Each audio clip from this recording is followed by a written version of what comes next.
Hello, everyone. Welcome back to another episode of Creating Wealth. And we have, as always, our super cool mentor, Robert Allen. Thank you so much for coming today. And today we're going to be talking about the best strategies for the current market. So first of all, you mentioned a little while ago how we can have real estate as a side hustle. Because I understand that some people may want to keep their job for the stability side of things. But how do you do that? Side hustle. Our friend Gary Vaynerchuk came up with that word, and it's spread all over the world. A side hustle means you're hustling on the side. You're doing something while you're working at a regular job. You have to invest time rather than watching reruns of TV. You go out in the world and find real estate investments or whatever investments you want as a side hustle. Now, in the real estate market, there are cycles to the side hustle, and there are strategies that are different at different times. So let's take a peak market, which we have just kind of come through. A peak market is a seller's market where the sellers put whatever price they want, and there's so much demand that people are putting 5, 10 offers in on the same property, pushing the price of that property up. That's the high market. That's a seller's market. A buyer's market is a low market. It's where nobody wants to buy, where the demand goes to zero or very small, and the supply increases. There's more and more supply. So every one of these peaks and valleys have different strategies. So when you're in a peak market like we've just come through, the strategy is flipping. It's not only flipping, but wholesaling. Wholesaling is finding a property, tying it up, and selling it to somebody else before you have to close on it yourself. So you don't literally take title to the property. You actually take a piece of paper, sign your name to it, and take that piece of paper and sell that piece of paper to somebody else. They close, they fix up, they make the profit. You make short-term fast cash. That's wholesaling. Flipping is where you buy it, take title to it, fix it up, improve its value. And because there's so much demand, you increase its value. People want it. Therefore, you put it on the market. There's lots of demand. People buy it. But then what happens when that demand shrinks as it's happening? Interest rates go up, demand shrinks. People can't afford to buy those same houses that they used to buy just a few months earlier. So supply increases, and therefore, what if you buy a property and you fix it up and there's no demand for it? You thought you would buy it at a retail price and fix it up and improve its value for a bit, but then the market softens and you can't get your money back out. Wow, you got loans, you got people you got to pay, and that's what happened in 2008.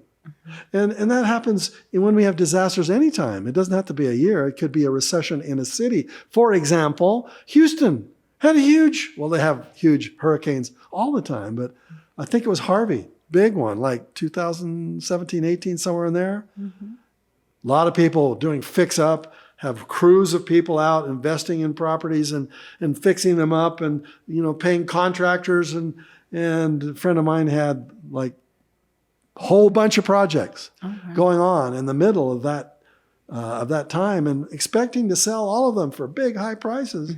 And then Harvey comes through, destroys the whole city. And now what are you going to do? See? So every cycle has its challenges. And so during a hot market, we flip, we fix and flip. We wholesale, or we buy and we rent out. We buy and hold. And then we get cash flows if we buy and hold. But buy and hold is usually for a lower market time. During a buyer's market, which we're sliding into, I don't know if we'll get to a real bottom. And there have been some real bottoms over my career, my lifetime. Will this end up being a bottom, or it will just be a little dip? We don't know. But as the interest rates continue to increase, the bottom becomes more realistic.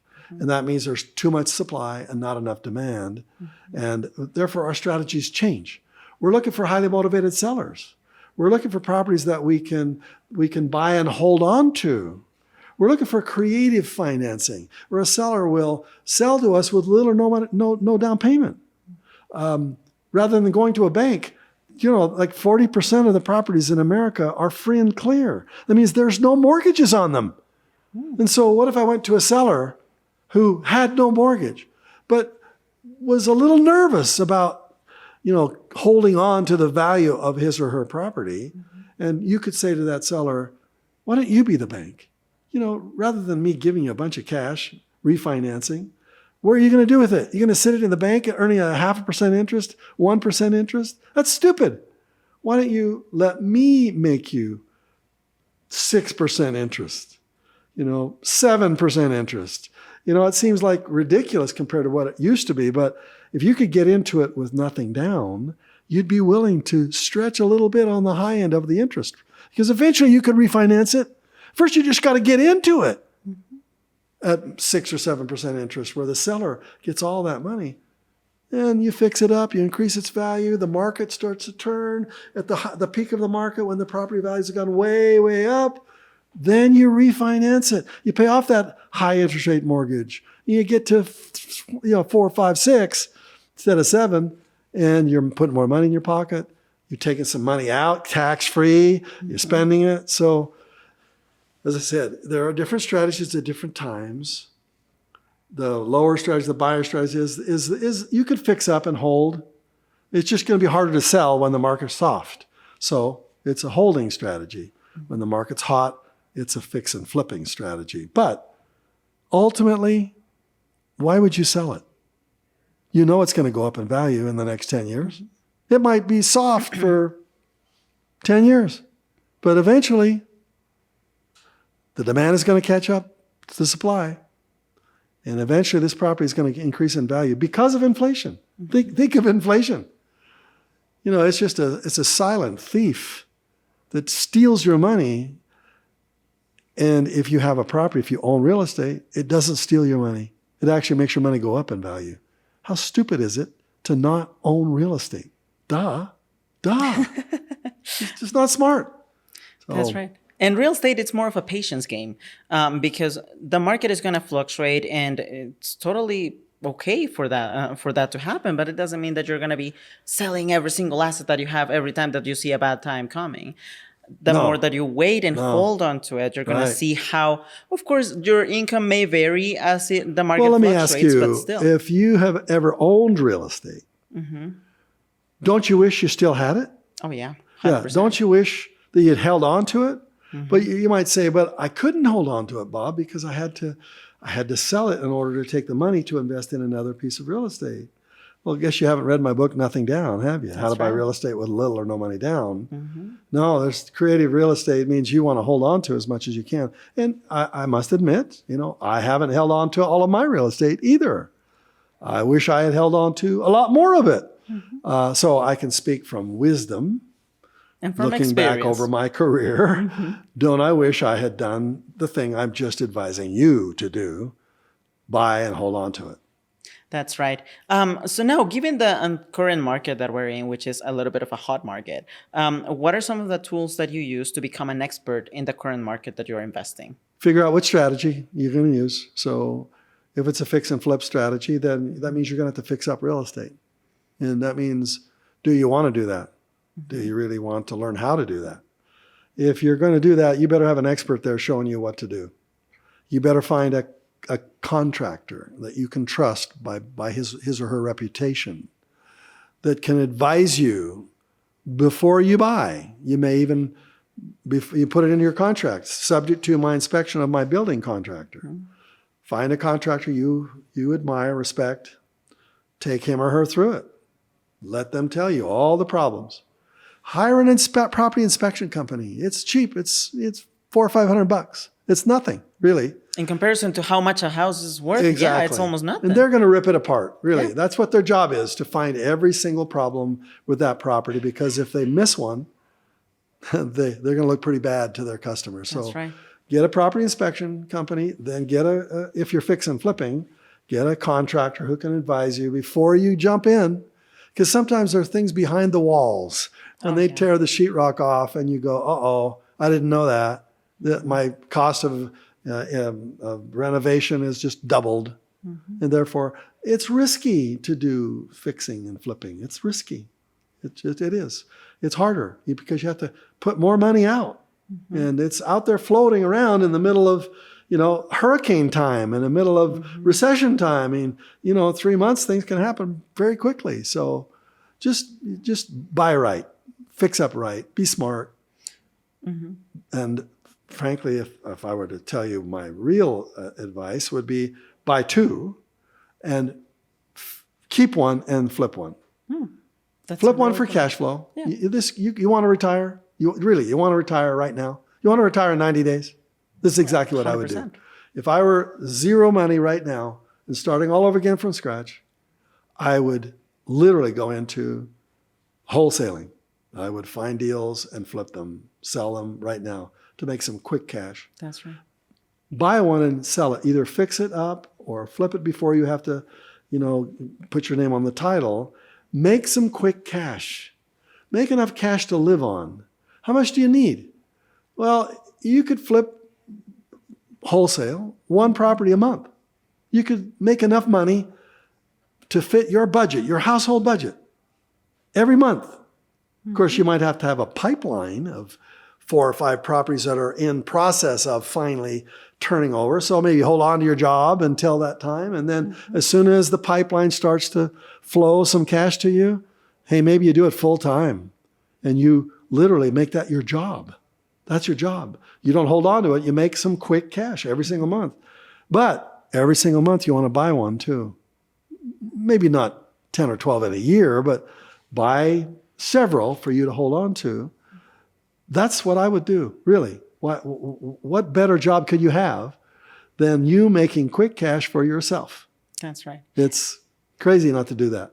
And I feel like it wouldn't take as much time if you were to flip just the paper, the document, because you wouldn't have to actually go and start fixing the house. No. Which is way better for you to keep actually your own current job that you currently have, so you can have the stability side of things, but at the same time, you're building your future with that extra free time that you have. Well, wholesaling is really no risk.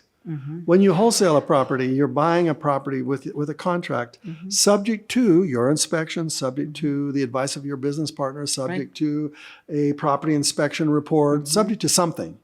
So that your earnest money, that's the money you put down to tie the property up, is riskless. There's no risk. And therefore, you find it, you tie it up, you give yourself enough time to be able to close on it. You got to give yourself a month, 2 months, so you have a window to be able to turn it over to some other investor who would like it. And in doing that process, if the investor doesn't show up, then you just say, I'm sorry, I don't want it. Give me my earnest money back. I'm sorry, and you just get it back. I decided I don't want to do this now. Awesome. There's no risk. Well, except for time. There's no risk.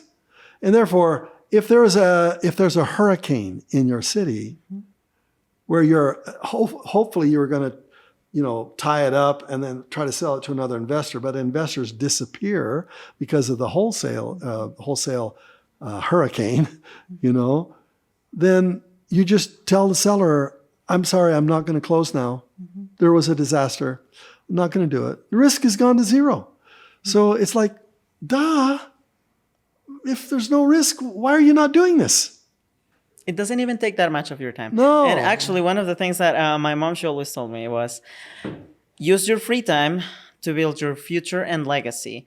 So instead of going back home after work and just spending hours on TV or doing any other dumb thing, you can literally start looking for deals, because deals are there online. You can literally have access to all of them 24/7. So there you have it. And they come up every 24/7. That's right. They're every day. You got another 50,000 properties that get listed every day.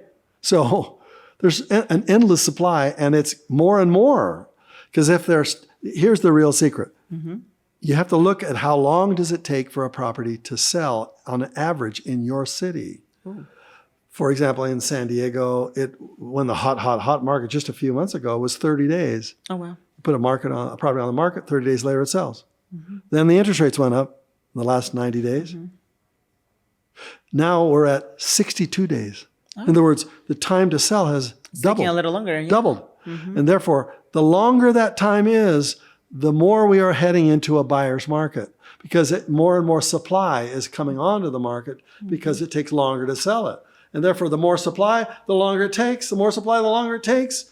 So And the more eventually- ways to negotiate on that Yeah. deal as well. So, you know, wait. if you're a beginner at this, don't look at people working for a job for the rest of their lives. That's just not smart. If you're a beginner, just do what smart people do. Where does the smart money always end up? It ends up in real estate. Yeah. So be smart. That's right. Thank you so much again, Bob. And thank you to our audience for tuning into this podcast. And as always, remember the time is now. And you can start investing into real estate as long as you follow Bob's advice. Thank you so much. And we're going to see you in the next episode. Bye-bye.